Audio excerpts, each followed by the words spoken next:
Yo, what's going on, guys? Clutch back again with another video for you guys, and today I'm going to be showing you guys the best 5-back formation on the game.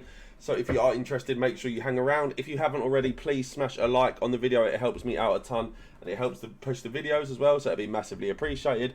If you have any questions down below or just want to talk anything FIFA, put that down in the comments, and also please smash that sub button. We're just over 140 subs away from 5k. We're trying to reach that goal before Christmas, so it'll be massively appreciated. Also as well, if you do want your weekly games played, visit the link in the description down below, improveyourrank.co.uk, get your weekly games played by me, Jamboo, or one of our pros, and use code CLUTCH to get 10% off. If you want to win every game like me, visit MMOEXP's link in the description to get the cheapest and safest coins on FC24 and use code CLUTCH at checkout for 5% off. So guys, like I said, this is going to be the best 5-back formation on the game. Obviously, as you guys knew, the 5-2-2-1 was my favourite 5-back, but they did remove some of the instructions, so it does mean that for me now, this would be the best one to use. So make sure, again, you are using this if you do like your 5-back formation. So, defensive style is on balanced. Again, for me, just using pressing with a 5-back formation just doesn't really work. I find that you just have too many bodies committed forward, like all your defenders are kind of all over the shop, and you just kind of leak goals for fun. Having that lower depth and not pressing does just mean we can have that sitting back 5 and just really be a solid defensive unit and really just make sure we don't concede any silly goals. So for me, 5-4-1's the best way. Balanced defensive style is also the best way with it. Now the width is on 45. This is mainly just to make sure those wing backs now, I suppose, are just that little bit narrower from the starting positions. Mainly because I don't want to concede any silly through balls really. Obviously, as all those centre backs kind of spread out, that does mean there's going to be a few more gaps as well. So just lowering that width as well does mean those centre backs just get that little bit closer together and hopefully make sure we don't concede as many silly through ball runs as well. Obviously, the depth as well is on 50. Again, it's very rare. I don't do a 71 depth formation because I know it's the best, but you guys have been asking for something different as well, and it just does work with the 5-back. The 5-4-1 is just so good to use. It's a lot of fun as well. It's actually a lot more attacking as well, as you saw in the patch notes. Basically, they have made the 3 and the 5-back formations more attacking. So as much as obviously the defending's great, obviously you can still commit bodies forward and have a lot of fun scoring goals as well. Now, build-up play is on balanced. Again, for me, I wouldn't be using any of the 5-back, like any of these on a 5-back tactic. The only one I would consider using is long ball, and that's if we were really trying to counter-attack, just sit back and counter people. I'll be using long ball just to make sure our players make those through ball runs that little bit earlier. But for me, I like using balance just to make sure that we don't concede, just like boot the ball out and just give the ball away basically. I find sometimes with long ball you kind of do just keep looking for it, and you don't really retain the ball as well as you should and probably build up attacks as well as you should. So that's the main reason why that is the case. Now, chance creation is on direct passing. Again, direct passing is an absolute hallmark of FC24. If you don't know, I don't know what to tell you. Basically, what it does is your players who are faster, so if they have high attacking positioning, also as well as higher acceleration and sprint speed as well, they'll make better in behind runs. And it obviously, with how good through balls are and things like that, it does just mean that it's just the easiest ways to score through ball goals and things like that, which makes it super easy. Now the width is on 40 as well. This is mainly just to make sure the left mid, right mids do tuck in, really try and help out in terms of those areas, in terms of scoring goals, and also just being a bit more aggressive in the attacking areas. Obviously, we only have one striker and we don't have a cam either, so we do need those wingers to step up and almost play like left forward, right forwards instead of left mid, right mids when we are going forward. So just narrowing that width does mean that they get into the better attacking positions. Our players in the box is on 6 still, just mainly because, again, we just do need to make sure we get those extra bodies in. If I was trying to be even more defensive, you could easily go down to 5.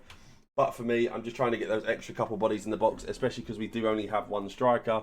It does mean that it is harder to get bodies in there. So for me, 6 players in the box is the way forward.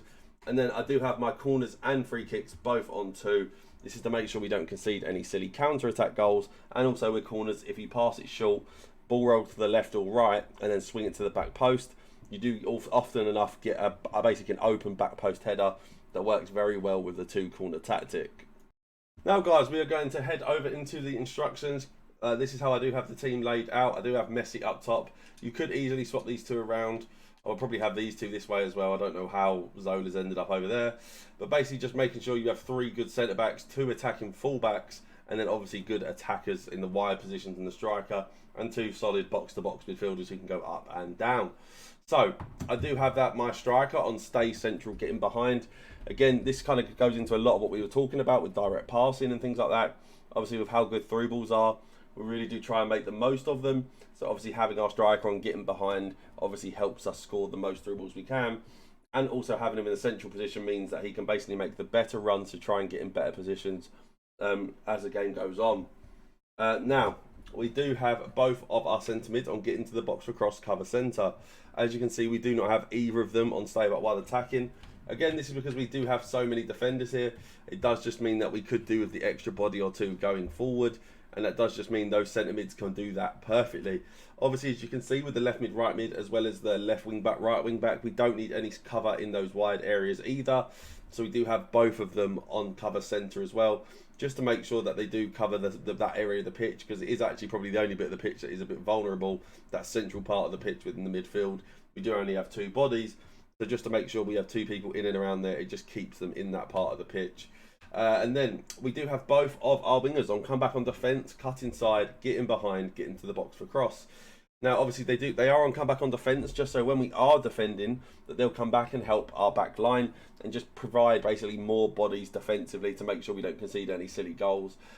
People will look at this and think that it means that they won't go forward, which isn't true. They will still definitely bomb forward and try and score goals. It does just mean that obviously when we are defending, they will come back and help out.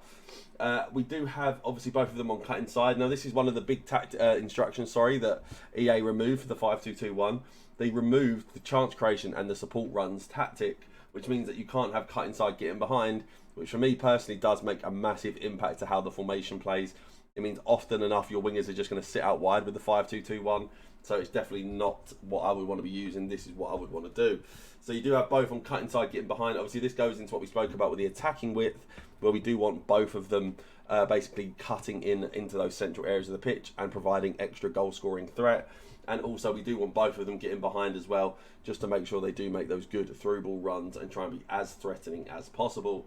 And then we do obviously have both as well on getting to the box for cross, again, to make sure they do get into those central areas, be available for back post crosses as well, cutbacks, all those kind of different ways of scoring, and just trying to make sure that we can score the most goals that we can. And then we do have all 3 of our centre backs on default instructions, and then we do have both of our wing backs simply on overlap. Again, I don't have them on stay back while attacking, just because when we are defending, the left mid, right mid will also come back and help. And also, when we are attacking, the left mid, right mid are going to cut in, as we saw in the instructions. So it does mean those fullbacks have so much space to overlap and run down the lines. You can basically end up having 7 or 8 people going forward. It just works so well. It can be so hard to defend as well with all those bodies. And it's just an absolute must-do for me. You could put stay back while attacking on if you wanted to be even more defensive, but I prefer doing it this way.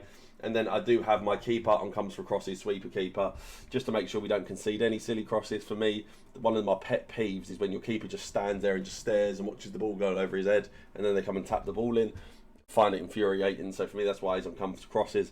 And also sweeper keeper, as we aren't playing a higher line or trying to press, people are going to try and play through balls, but because we'll have a lower line, it does mean that he'll be able to sweep that ball up that little bit more as well, because we are going to be a bit further down. So even if they are beat, generally it'll be closer to goal and he'll be more available to win that ball back.